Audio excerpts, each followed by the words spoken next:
Hello, my name is Sydney Hughes, and I'm a senior career counselor with the Career Center at CU Denver. And today I'm presenting on emotional intelligence, building the foundation of a successful leader. So first, we're going to just start with what is emotional intelligence.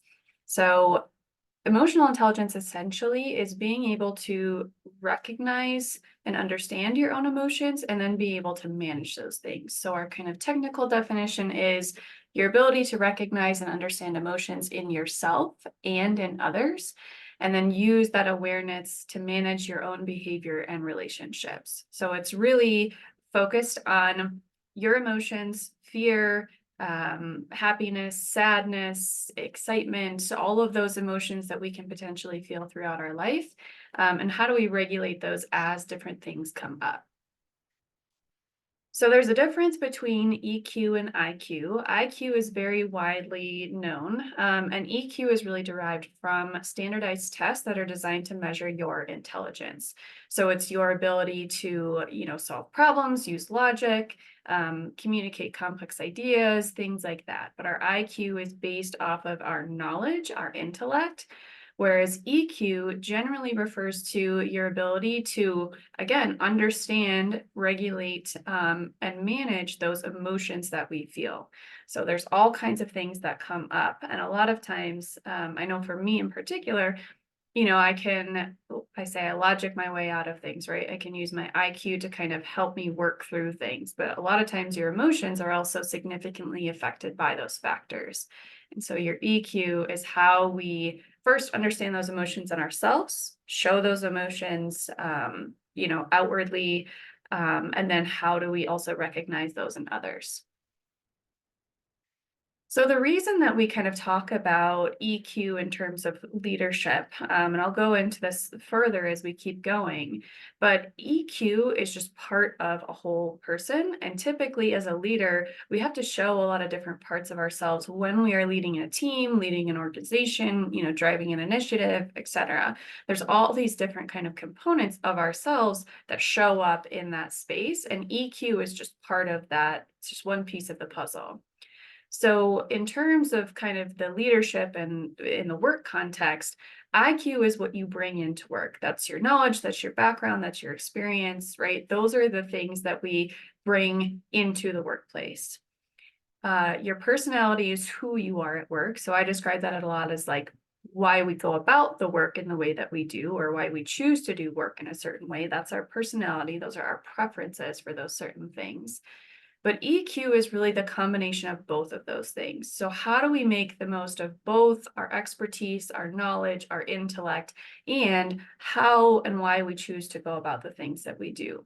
Your EQ is kind of a balance and a dance between both of those things, and they make up part of this kind of overall picture of who we are. So EQ also can be called EI. EQ kind of it stands for emotional quotient. That is kind of your level of emotional intelligence, and EI is just short for emotional intelligence. But what we know as it pertains to leadership is that EI is the strongest predictor of workplace performance, meaning that those leaders that have had success, that have continually high ratings, that have accomplished more than was anticipated. EI, or emotional intelligence, is the factor that has made the significant difference in that. So we know that it's a very strong predictor of our top successful leaders. 90% of top performers have high emotional intelligence. So those people who are consistently exceeding marks, the ones who are delivering higher numbers, the ones who are achieving, more as it pertains to their goals, they fall into this category that are really able to kind of hone in, understand, and manage their emotions throughout that process. We talked about EQ and IQ, but people who have average IQs outperform those with high IQs 70% of the time. So we know that EQ and IQ don't really have a correlation between the two. But this is just saying that, like, even if you have a low IQ, you can still outperform somebody who has a high IQ if your emotional intelligence is high. And there's lots of research, especially within the last 20 years, that points to EI as being the critical factor that sets high performers apart from the rest. So in the past, we talked about, introverts versus extroverts being good leaders and things like that. But we're learning as time goes on that like it really doesn't necessarily matter just about your personality. It's more about your emotional regulation and how you're able to kind of handle different situations with a team and lead a team in that way. So a little bit of background on where EI or EQ comes from. So this term really started in the 90s. In 1990, there were two researchers who really kind of coined this term of emotional intelligence, which again goes back to this idea of being able to understand, manage, regulate your own emotions. But then it really started to take off after that once Daniel Goleman kind of started introducing this into the business world. So something I think that's really interesting for any business students out there, traditionally, business or corporate world operates a lot differently than other industries. It tends to cut out or historically cuts out some of the emotion. And within the past 10 years or so, that's really shifted. And this all kind of started with this idea that as a leader, we can't lead unless we understand our emotions and have a sense of where our emotional intelligence lies, and what those kind of levels are. And so Daniel Goleman really kind of pushed this forward in the business world and said, hey, if you're going to be a leader, a CEO, a CFO, a CMO, whatever it might be, or if you're just, at the senior leadership or management level, if you're going to be in that type of a role, you need to understand and be able to talk about these things that are going on with your team, in order to be a better leader. So today, the last thing I'll say is that this term, emotional intelligence, really sits at this intersection of management and psychology. And so it's become one of the most important skills, really, that a professional can have. And so that's why we're talking about it today. So we talked a little bit about the emotional quotient. So there is an assessment that you can take called the emotional quotient inventory, and that measures your level of emotional intelligence. And so the way that it's broken down and kind of how we'll structure today is there's 5 different components that make up your emotional intelligence. And so you'll see those here: self-perception, self-expression, interpersonal decision-making, and stress management. So these different categories essentially make up your emotional intelligence and how you choose to make decisions, or how you manage stress, or how that stress affects your relationships. And then each of these composites are broken into what they call subscales that just kind of further divide what are some of the things that might make up this individual category. So again, here's our kind of components. We have self-perception, self-expression, interpersonal decision-making, and stress management. And now we're going to go into just kind of a short description of what each of those areas are and what that means. So self-perception is really, how do you see yourself? So anytime that we're talking about emotional intelligence, it's really important to understand that, like, first it starts with you, right? We can't understand other people's emotions and what else might be going on if we don't understand ourselves first. And so just like anything else, our personality or our values or any of those other things, we have to understand how it starts with us first, where it starts with us, right? That's kind of our first piece. So self-perception is really about, are you comfortable with your own thoughts and emotions? And do you understand the impact that those things can have? So the 3 kind of subcategories that are included in this are self-regard, self-actualization, and emotional self-awareness. So self-regard is really just generally, how do you feel about yourself? Do you have a positive perspective of yourself or negative? Do you accept your strengths and weaknesses? Do you understand, highs and lows, right? Do you just kind of, what is the general idea that you have about yourself? Is that positive or negative? Positive self-regard is associated with feelings of like inner strength and confidence. You can do this, you got this, I know I can handle this, right? Those kinds of things. Self-actualization is the ability to realize your potential capabilities. So this component is really manifested by like becoming involved in things that are leading to a meaningful, rich, fulfilling life. So do you feel like you're doing the things that make you happy? Do you feel like you're living into your values? Do you feel like you're accomplishing your goals, right? Things like that.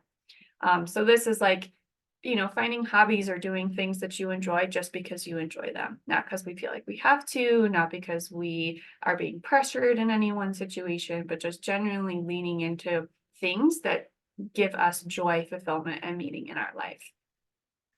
And then emotional self-awareness is recognizing and understanding your own emotions and how that impacts potentially your thoughts and others around you. So just, do you understand if you're having a bad day, what that looks like, and then how that might be perceived by someone else, or vice versa, if you're happy, or if you're fearful, or if you're worried or scared, or any of those things, right? Just, do you understand what your triggers are, and can you recognize those things when they show up? The next composite is self-expression. So this is your ability to accurately express your emotions to others. So first, it's, do we understand, what emotions we feel, when we feel them, why we have them. Self-expression then is, how do we show that, and are we comfortable showing that? So emotional expression is kind of leaning into that second part. It's, are you comfortable expressing your own emotions verbally and non-verbally? And one thing I would encourage you to consider here is like, are there certain emotions that you are comfortable expressing? So for example, fear is an anger, or some of those negative emotions are sometimes easier and more socially acceptable for us to express. So for example, if something happens, people can understand fear a little bit more, or anger, or something like that. But if you express maybe jealousy, or let's say, it could be jealousy, it could be, worry thoughts, it could be happiness, it could be sadness, right? Like sometimes when we cry out in public, certain people don't know how to deal with those things. And so just being able to figure out what your line is too, like what are you comfortable expressing versus what are you not comfortable expressing, and just sitting with that for a little bit. Assertiveness then is being able to communicate feelings and beliefs openly and defending personal rights and values in a non-offensive and non-destructive way. So really this looks like, can you advocate for yourself and your emotions? Can you, tell people what you're feeling? Do you have the ability to be able to voice those things, or do you feel any sort of like hesitation? And when does that hesitation happen, or what causes that hesitation? And then independence is really about like, how much do you rely on others? Do you feel like you can be self-directed in how you show your emotions, or when you show those things, or do you feel like you really have to rely on others in order to make it through certain things? This plays in a little bit with like decision making, right? How much do we have to lean on other people to help us make decisions? Are we capable of making those things on our own, or what kind of input do we need in order to do that? Interpersonal then, so we've talked about understanding our own emotions, then how we express the emotions. So interpersonal talks about, how do those emotions interact with other people, or how do they affect others? So it's your ability to develop and maintain mutually beneficial relationships, which encompasses understanding how your emotions affect others. Are you creating mutually beneficial relationships? What are the characteristics of those? For you, what does that look like? So for interpersonal relationships, it is really simple. It's your ability to develop and maintain mutually satisfying relationships that are characterized by trust and compassion. So do you have those in your life? Are there areas where maybe you're giving more than you want to, or you're taking more than we maybe should? And relationships are certainly all about that balance and kind of back and forth, but just generally speaking, do you feel like both parties are getting something out of that particular relationship. Empathy is the ability to recognize, understand, and appreciate how other people feel. So it's always good here to clarify sympathy versus empathy, because sympathy is being able to acknowledge that someone is having the emotion, acknowledge that they're going through something, while empathy is being able to understand, appreciate, and essentially put yourself in their shoes and say, like, I know how you feel. I get that, right? So empathy is really that ability to articulate your understanding of another person's perspective and then behaving in a way that respects, others' feelings, being able to really respect and validate that their experience is real and what they're feeling is okay. And then social responsibility involves acting responsibly, having social consciousness, and just really showing greater concern, or showing concern for the greater community. So like, what is important to us? What are our values? And do we make choices in our daily life that align with that kind of show that concern for our social responsibility and just this earth that we live on and the things that we do in our life?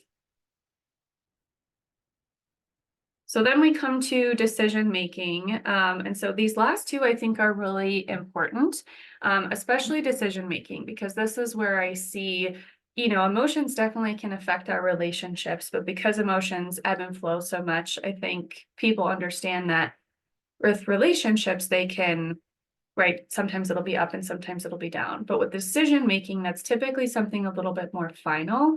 And so when our emotions come into play with those decisions, it makes it harder for us to be able to, make the right decision or choose what's going to be the best choice at that point. So decision making is really like, how do you understand the impact that your emotions are having on your decision making? So when things come up where we need to make a decision, what role do your emotions play in that? So problem solving within this is your ability to find solutions to problems where emotions are involved. So can you still make decisions when emotions are high? This, obviously includes being able to just understand what kind of emotions are coming into play, but can you separate those things? Can you separate the decision from the emotion and still be able to move forward? Oops. I moved too fast, sorry.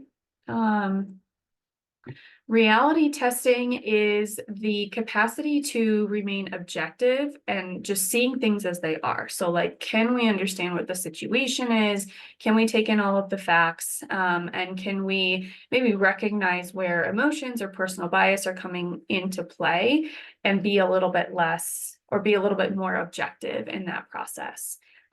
So again, this is just, can we look at the facts? Can we figure out what's going on and maybe take some of those emotions out in order to be able to make that decision? And then impulse control is the ability to resist or delay an impulse or temptation to act. So do we understand what happens when we get stressed or when we have a big decision to make? And then are we able to maybe delay that decision a little bit if our emotions are significantly impacting that? So as an example, like let's say you have a big test coming up and it's just really stressing you out and you need to figure out your time to study. And we, just decide, okay, I'm just gonna go to the library for a couple of hours and I'm gonna, figure it out and study. But that the library maybe isn't a great place to study for you because it's too quiet or it's too loud, depending on what floor you're on, right? But did we make an impulse decision just because we were stressed and not able to kind of follow through with what's going to be the best choice? Versus when we get to that point of like, okay, I just got to figure out when and where to study. Maybe if we take an extra 5 minutes and say, objectively, I know that I study best when I go to a coffee shop. I can put my headphones in. I can just kind of like zone out. I can listen to my music. It's going to take me a little bit longer to get there, or I may have to walk, a few blocks. But I think that's going to be the best decision for me. If you give yourself a little bit of extra time instead of just saying like, screw it, I need to make a decision, that is also a sign of being able to work through and really utilize your emotional intelligence. And then the last one, so stress management is really about then the back end of those decisions. So how do we cope with our emotions while being able to kind of remain hopeful about the future and resilient in the face of things that inevitably will come up? And so I see this as like, we've gone through this kind of cycle of understanding just our triggers and how we see ourselves first, then into how we show our emotions, into how does this affect our relationships, through the decision-making phase of like, I have this choice that I have to make. Stress management is the backside of that. How do we manage those things after we've gone through all of these different pieces, or even through some of that decision? So flexibility is the ability to adapt your emotions, thoughts, and behaviors to unfamiliar, unpredictable, or dynamic circumstances.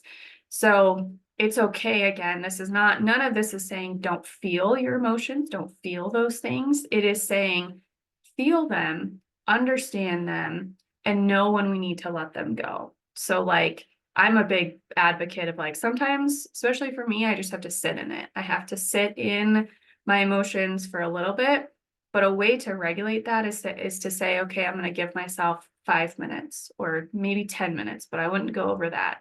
But you give yourself some time to sit in it a little bit. And flexibility is that skill of being able to let it go and adapt and kind of figure out how we need to move forward. Stress tolerance is your ability to cope with stressful or difficult situations and believe that you can manage or influence situations in a positive way. So, what is your ability to handle stress and still be able to continue with your daily life? So, something I talk a lot about this in interviews of like, sometimes the question comes up of how do you manage stress or pressure? Well, I think people ask that question because they genuinely want to know, like, what does that look like for you? And do you understand what those triggers are? And sometimes life will throw us things where like, it's so stressful that we cannot continue with our daily life, or it starts to impact what our routine is kind of looking like. And that's usually when we need to be able to make a change. But with those kind of individual situations as they're coming up, are you able to sit in that stress a little bit while you're working through it and still continue with all the things that we need to do? And then optimism is basically your outlook on life. Do we feel like we can remain hopeful and resilient despite that these things will come up? Do we generally have an understanding or perspective that like, we enjoy our life, we know it's going to get better, it's a temporary season, right? Do we understand those kind of components of it?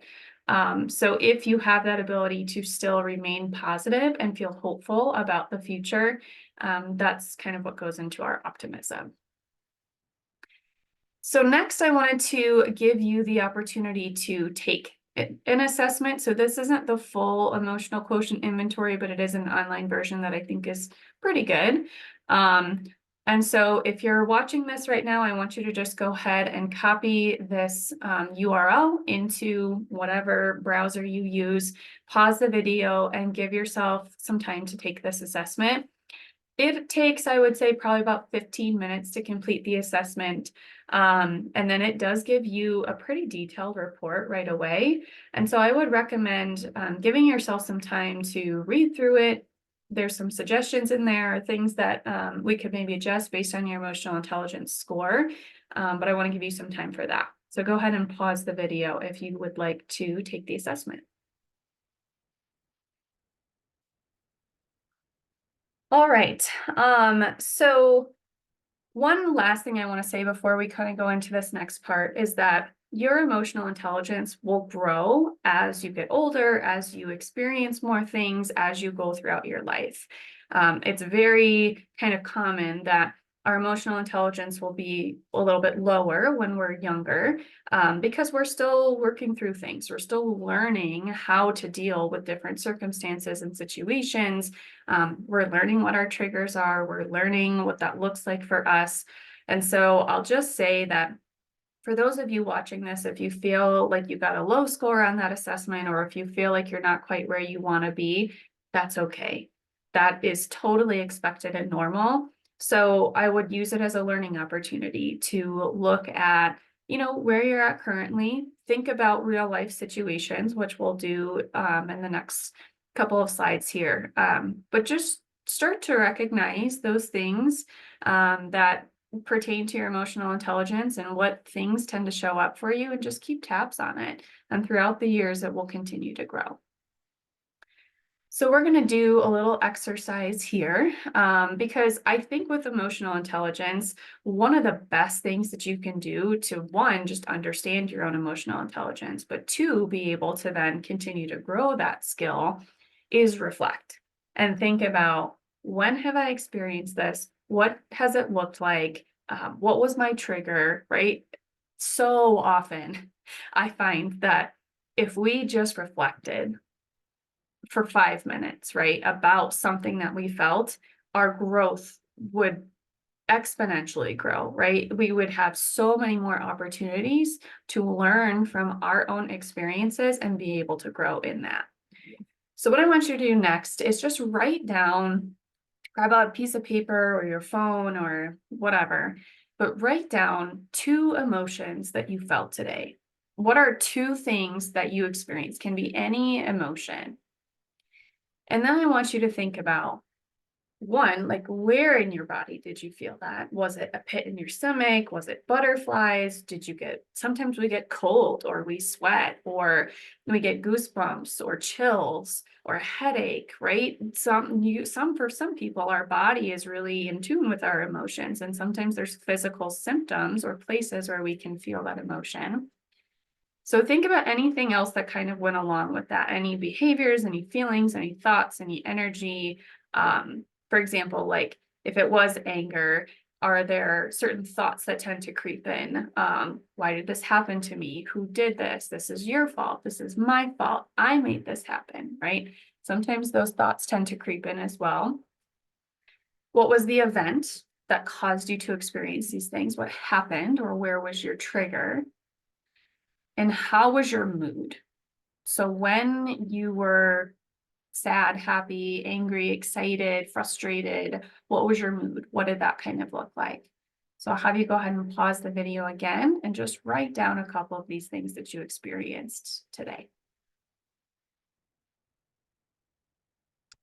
So now we can also think about a time specifically where we felt fear. So fear is one of the most how can I describe this? Like, easily felt emotions. It's something that, like, when we feel it, we know it, and we know what caused it, and we know what happened, and it's usually kind of instantaneous. So something happens and then that fear hits. So, and in terms of recalling fear, this is one of the easiest ones where we usually can think of.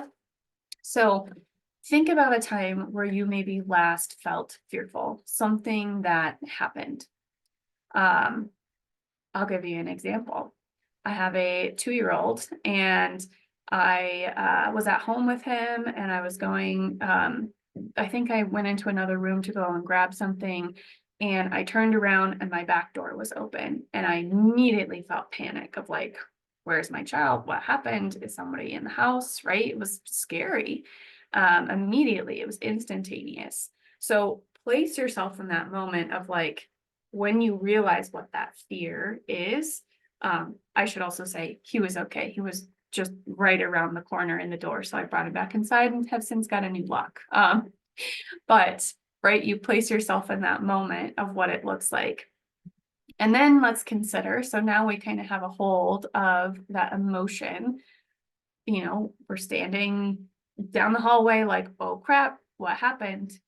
And now think about what happens if you came into class one day and your professor was like, we're going to have a pop quiz on a chapter that you're like, I never had a chance to read that because I was working and I was sick last week and I had 2 other tests, right? There's always things that kind of happen. So what happens, or what do you feel when you're sitting in class and a professor is like, we've got a pop quiz that's going towards your grade, and you know that you're not going to do great on it? What does that feel like? Or maybe a roommate asks to use something of yours, or asks you to do something that you're not comfortable with. Or asks you to take care of their dog and you've never taken care of an animal before, right? Like, what is your reaction in that moment? Where do you feel it? How do you feel it? What are you feeling? So I'd encourage you to pause the video again here and write down some of your thoughts. So it's just important, again, to have that reflection time to really think about, like, when you're mad, how does that affect your performance? How does that affect how you show up on a team for maybe a project? How does that affect the paper that you need to write for school? How does that affect your conversations with people or your relationships? If you live with anybody, are you different when you come home if you're feeling certain any emotions? For me as an introvert, if I've had a hard or rough day, I know that when I come home, I don't want to talk to anybody. I've already spent, all of my energy and things during the day. And so if I had a particularly hard day or I'm upset about something, I usually don't want to talk about it. And so, but what does that look like? And what is the effects of those things happening? So you can think about it in different situations, can be all kinds of different emotions. And if you aren't familiar with your emotions, I would highly recommend looking at a feeling wheel. You can easily Google that. It's a wheel that has all the emotions listed on it. And next time you're feeling something, you can have that printed out or put on a wall or something and go to that wheel and pinpoint what is the thing that I'm feeling. And I'll also give you a book recommendation for anybody who's a Brene Brown fan. Atlas of the Heart is an amazing book that really goes through all of the emotions and what those triggers can be and what the root causes of them are and all of those things. So I would highly recommend that as well. So now thinking about trying to kind of connect the dots. So emotions really are the driving force behind our interactions. So we can, again, logic our way out of anything, right? Or logic our way through things. We can logically think through how we want to go about something. But our emotions are usually the things that are going to drive those. And so they really do have the power to create more opportunities, to create happiness, to create joy, to create positive interactions, or they can also destroy or take away or make a more negative outlook on things. So really having that control over your emotions allows you to be able to determine the outcome. So we know in terms of leadership that achieving change really comes from our ability to display our own emotional intelligence and then be able to understand that in others. So one thing that I've learned over the past few years, especially since the COVID pandemic, is that especially like people want to show up as people, right? In the workforce, they want to show up as who they are. And that means that our emotions come with us. So as a leader, if we understand how we regulate our own emotions and what that looks like, we can then better understand what it might look like in somebody else. And it's also easier for us to empathize and validate and say either, hey, I've been through that, or hey, I haven't been through that, but I can understand how you must be feeling, or I can understand how hard this must be, or I can understand how frustrated you must be or could be, right? It allows us to just recognize that there might be some emotions that are coming along with a certain situation. Another thing is, how we show up impacts culture and how people align with vision or create change. So when you create this culture as a leader of, hey, it's okay to have those emotions, we want to then be able to say, this is how we can work through it, or this is a space where we can utilize those things, or I want to make sure that you're comfortable voicing concerns that you might have. But it definitely can impact how others view the culture or environment that they work within and whether or not that's a place where they feel comfortable showing up as their whole selves. The other thing I want to emphasize is there's no bad emotions, there's only bad behaviors. So especially, if you look at a feeling wheel, there's tons of emotions on there. There's hundreds of different things that we can feel. And it's not bad to feel those things. It is completely okay and normal to feel any number of emotions. And I'll tell you, it's usually a lot of different ones at the same time, but it's the way that we deal with those things. So how do we manage what that looks like? And so I think, especially for emotional intelligence, coming at it from this perspective of curiosity, of, why does it show up this way? Or why am I responding this way? And what can I maybe do or change to help me through that? It's really trying to ask questions to understand so that we can continue to work through it. So some tools for the future, some ways that we can continue to grow our emotional intelligence. First is respond, don't act. So a powerful skill that people with a high emotional intelligence have is the ability to adjust your emotions to meet the surrounding environment. So being able to, I think, first actively listen, think about like, what is happening? What does this look like? And then being able to adjust your emotions in that moment. So again, I think anger is a good example. If you feel that bubbling anger, coming up to the surface and you're about to explode, what would help you from keeping that emotion to getting out? Or where is an appropriate place or an appropriate way that we can get that out, right?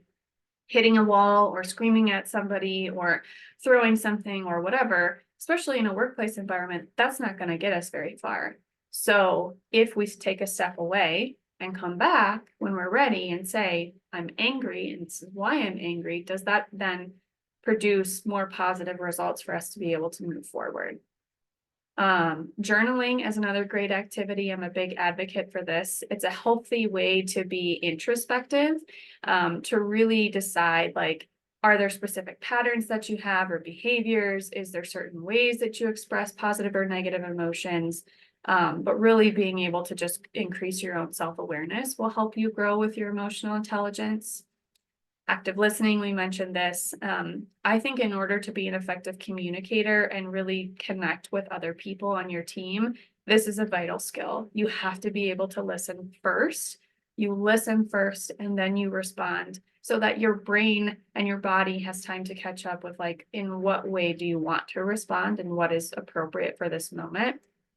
Um, the next one is setting boundaries. So I think this is a very important one too. Emotional boundaries are the limits that we set in order to protect our values, our time, and our energy. So setting boundaries is a positive thing. It is just validating that you understand what you need in that moment and what is going to help you work through it. And so when we don't have that, when we don't have any boundaries, we can feel as though we're lacking control. And so boundaries is a way that it can kind of put you back in the driver's seat and figure out what is going to work for you so that you can be a better teammate, a better spouse, a better sibling, friend, whatever. The next one I would say is be open to different perspectives. So something I always like to remind people of when we talk about emotions is that we're all allowed to feel our emotions, but we can't control how other people respond to our things, right? So we each have the right to feel whatever emotion it is, but we can't control others. So if you're angry, that doesn't mean that someone else can't get angry. Or if you're happy, it doesn't mean somebody else can't be sad. Or if you do something to cause an emotion in somebody else, that's their right. It is their right to have that emotion. But being open to different perspectives allows you to keep in mind that our viewpoint is not the only one. Everybody has their own unique strengths, their own unique perspective. And this is a lot of times influenced by several factors throughout their lives. And so being open and taking a different perspective allows us to be open-minded and just look at the world and situations from different point of views. Identifying emotional triggers means kind of figuring out, like, what are those things that set you off or trigger a certain emotion, right? A good example, I think, is like sometimes if you watch a sad movie, like sometimes I can put you in a sad mood. So if you don't want that outcome, right? Like just trying to figure out what are those triggers, or if you have maybe there's somebody that you work with or is in your life that you just have a mismatched personality, right? It's just sometimes a clash. Trying to be, what's the word I'm looking for? Trying to be like intentional with what those conversations look like or when those conversations happen can sometimes allow you to be more aware of what your own triggers are and when it might set off some other emotions. So I think setting goals is definitely good too. Emotional intelligence encourages people to really be more committed to their success, their motivation, and their goals. And so I think kind of always keeping things to reach towards in terms of your emotional intelligence can help you feel like you're continuing to make progress and again, have control in this area. And then the last one I think is being aware of your own body language. So I think emotional intelligence allows us to be able to be more perceptive and pick up on things from different types of people. And so I think just understanding like body language has a big impact on how people see us, how they perceive us. And so even if we're happy, if we're sitting like this when we're talking to somebody, that's going to have an impact on how they view us or how that conversation might go, right? And so just understanding the changes in what your body language can show for other people is also a good way to be perceptive and just continuing to grow your emotional intelligence. So I'll add a quick note in here about our Career Center services. So today we talked about emotional intelligence. There are a lot of other services, presentations that we do across campus. So if you are interested in talking about any of these particular areas, or if you're interested in having a presentation in a certain area, please don't hesitate to reach out to the Career Center. For students, we schedule all of our appointments in Handshake, which you can access through your UCD Access portal. And once you log in, you go to Career Center on the left, and then you click on appointments, and you can schedule for an in-person, phone, or virtual appointment with us. We typically have appointments Monday through Friday, 9 to 5. And again, we meet kind of in whatever format works best for you. We do operate off a hybrid schedule, so there are certain days when we're in office, but there's usually at least one person from our team that's available in person every day. And last, I'll say here is where we are located. So we are right across from IPI in the Tivoli courtyard. So please feel free to stop by. We love to have students in the space. We can reserve rooms for interviews, or if you have a special or particular meeting coming up, we have individual spaces in there where you can utilize those as well. Thank you so much for listening today. I hope you enjoyed this presentation on emotional intelligence and how it can impact your leadership style moving forward. Please feel free to reach out to the Career Center if you have questions, and have a great rest of your day.